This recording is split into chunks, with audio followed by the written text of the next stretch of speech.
Okay guys, now we're back, and you can build it, the group, as exotic or as loose as you would like.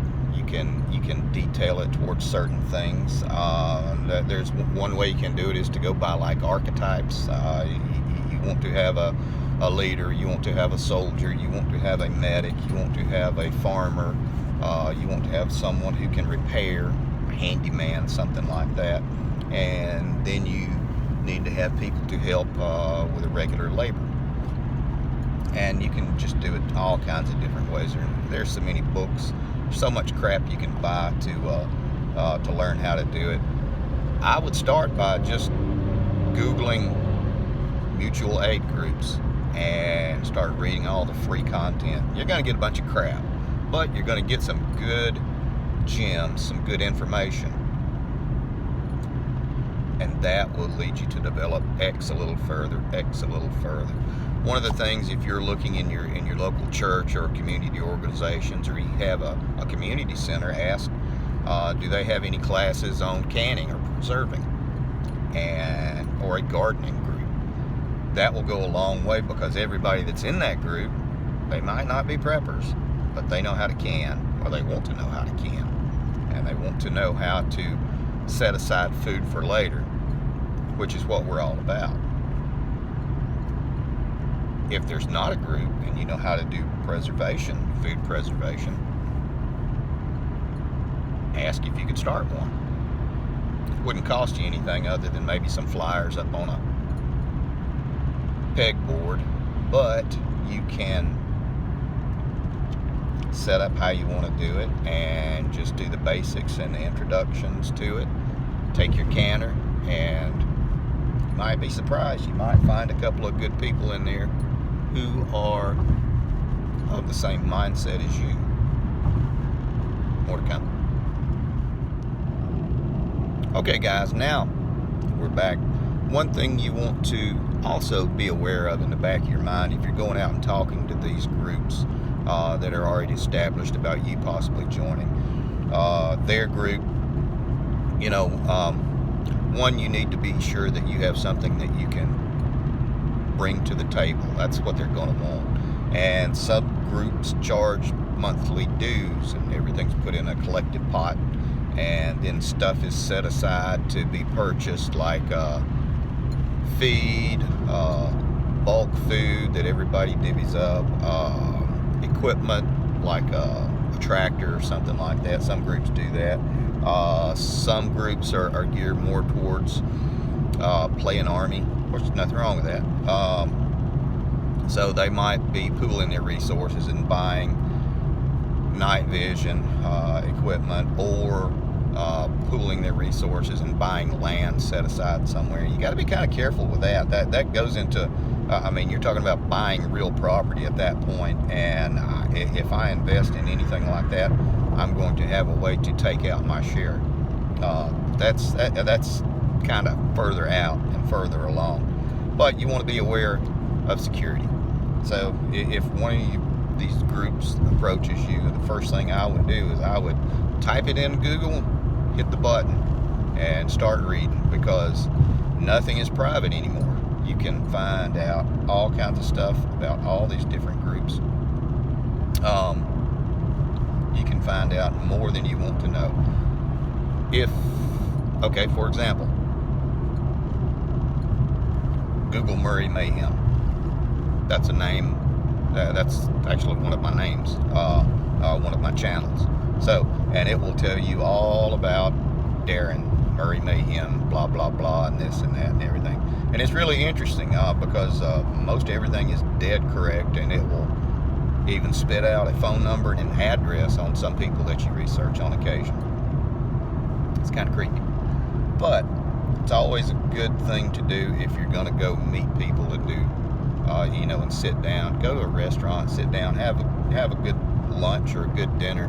Worst comes to worst, if it doesn't work out, at least you had a good lunch. But be careful with these groups. And like I said, if there's not a group in your area, by God, make one. You don't have to be the follower. You can be the leader, or just get it going and aware. And again, it's not for zombies or anything like that. It's for, you know, any kind of problems that may arise. Take exit 9 onto Waltree Highway toward Madison Boulevard. Well, there we go. Waltree and Hyanna Boulevard. But I just want you to be aware and be safe when you're doing this. Think of it as a blind date that you're going on, which is pretty much what it is. Now, in addition to having me in there, at some point you would bring your family into it. So that's when you really want to be careful. And do they want to take you and your wife and your 2 kids and Meemaw and Meemaw's niece Cheyenne that lives with her? I don't know, I'm just making this stuff up at this point. You got to know, because some people won't. They'll tell you no. Or if some people have health problems, they'll say, not going to take you. So be aware of that. I would prefer to have a loose confederation of neighbors and friends that come together before I do all this tight stuff and we go out and do maneuvers and everything. I'd much rather know somebody knows how to plant a garden. Use the right lane to take exit 9 onto Waltree Highway toward Madison Boulevard. Well, there you go again. More to come. Okay, guys, now we're back. The day is done. We got 3.5 hours of driving to do to get back home. This has been an unusually long day for me. I think I have driven almost 500 miles. But I did want to kind of wrap up this car talk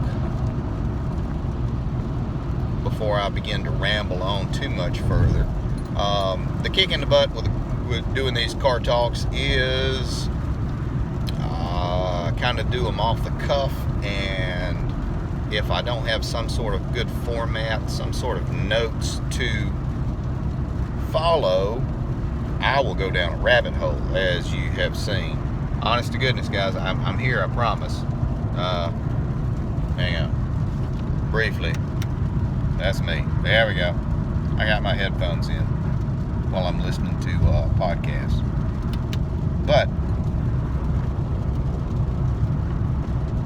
on these groups, make sure that the people that you invite into yours, once you decide where to go and what you're doing, make sure that they can be trusted with your property, your equipment, your life. That's always something, I mean, you really got to be careful. And again, in my opinion, rather than joining one of these groups that you see on TV and advertised in magazines, and people who are getting the tattoos, I start with my neighbors. Those are your most important asset. My neighbors don't know it. I've got 4 that are kind of close, and by close I mean quarter mile. But if something should happen, the very first thing I'm going to do is I'm going to carry them a rifle and 1,000 rounds of ammunition. I've already got it set aside, and I'm going to say, congratulations, guys, you win. You cover my side, I'm going to cover your side, and we're all going to be okay. And by the way, do you need any food or water? Because I've got a little bit set aside for them as well. Mind you, I know everybody can't do that. With the property I have, I can store, several thousand gallons of fresh water. So that's not that big a deal. Food's a little bit more of a hinky thing, but, it wouldn't be the best food, but by God, they'd eat something. Or they would each get 5 chickens and 1 rooster. And that is a self-sustaining thing. And yes, that's actually one thing that I have kind of chewed on in my mind. One reason I'm actually having all these roosters and hens is I'm just kind of biding my time with them, and they're getting free eggs already. So the next thing we would do would just be start raising chickens, breeding, hatching. And, that would go a long way to taking care of my group, my community. It might not be the best, but it's what I got. It's what I got to work with. And I trust all of them for the most part. Anyway, guys, we're going to wrap this up.